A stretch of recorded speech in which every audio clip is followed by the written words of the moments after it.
They were his environment, these men, and they were molding the clay of him into a more ferocious thing than had been intended by nature. Nevertheless, nature had given him plasticity. Where many other animal would have died or had its spirit broken, he adjusted himself and lived, and at no expense of the spirit. So White Fang is a novel written by Jack London. It first appeared in some magazines, then was published in 1906 in book form. It's the story of White Fang, a wolf dog in the Yukon. And the story is basically his journey from growing up as a cub in the wild to becoming domesticated. It is often compared to London's most famous work, The Call of the Wild, which is sort of the opposite thematically. He begins in the wild, and he's discovered, he's taken in by different groups of humans, learns different things along the way. That's really the main gist of the plot. There's not a lot of, twists and turns or spoilers that can be mentioned, but I'm not going to go too deep into it either way. So it is a very simple story, but it is told in the viewpoint of White Fang, the wolf dog main character. So that offers a very unique perspective of the plot and how the world around him is working. So the story really explores a lot of the harshness of the wilderness and a lot of the harshness of nature, eat or be eaten, things like that.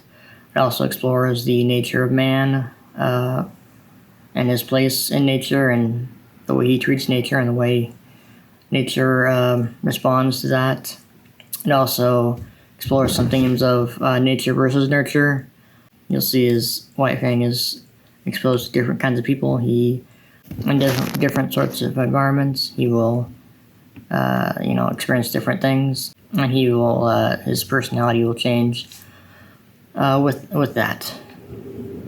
Because some of the people that he does encounter are good, some are bad, and some are a mixture of both, just like many people in the real world mostly are. Throughout the course of the story, White Fang will learn to survive. He'll learn about the nature of the wild. He'll also learn about the nature of humans and what it takes to survive being in their captivity.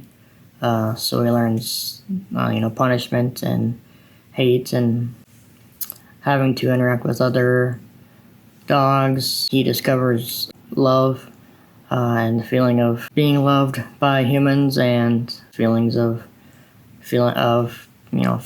love back at them. So now is the part where I tell you what I liked about the book.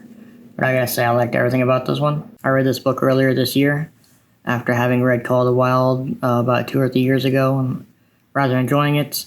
I loved this one even more. I felt like the themes were more stronger. I felt like the character was maybe not more relatable, but unique enough, I guess. Really a joy to experience the book from his perspective.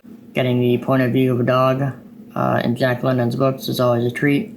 It offers such a unique perspective that you don't see in really any other stories, at least ones that I've come across. And especially the viewpoint from the young cub as he's learning to discover the world. So it's a book that is kind of emotional at some points, at least it did for me, which is saying something because I'm not even a dog person. But the book is not all sunshine and roses and happy shit. There is some real stuff that happens throughout the whole story. It doesn't pull any punches either. People die, animals die, animals are eaten. The book really goes to some dark places, but it also does go to some warm places as well.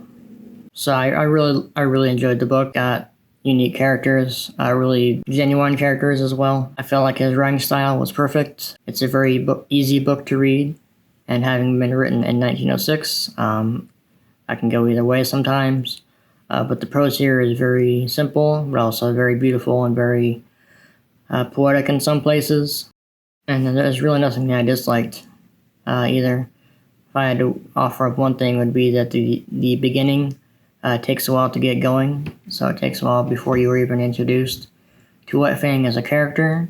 So that may be a little bit confusing at the start of the book, but this stuff in the beginning is also very enjoyable, also very dark, but it's all very necessary for the book and introducing us to the genesis of the situation or whatever. So I think if you are a dog person, you will enjoy this. If you're an animal lover and of any kind, then you will enjoy this. If you like classics, you should enjoy this. If you like, a contemporary story, you should enjoy it too.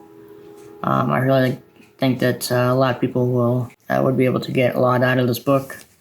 It is dark, but it's also very warm too, very emotional, very heartwarming. So I really enjoyed reading White Fang a few months ago. I pretty much gave it a 5 out of 5. I didn't find anything wrong with it. I'd say it's one of my favorites of the year so far. So if you are interested in reading some classics or reading some stories about animals, or if you've read anything by Jack London before, I think you will enjoy White Fang just as much, or if you're like me, even more so than his other work. There's also been a number of adaptations, lots of movies and the sort.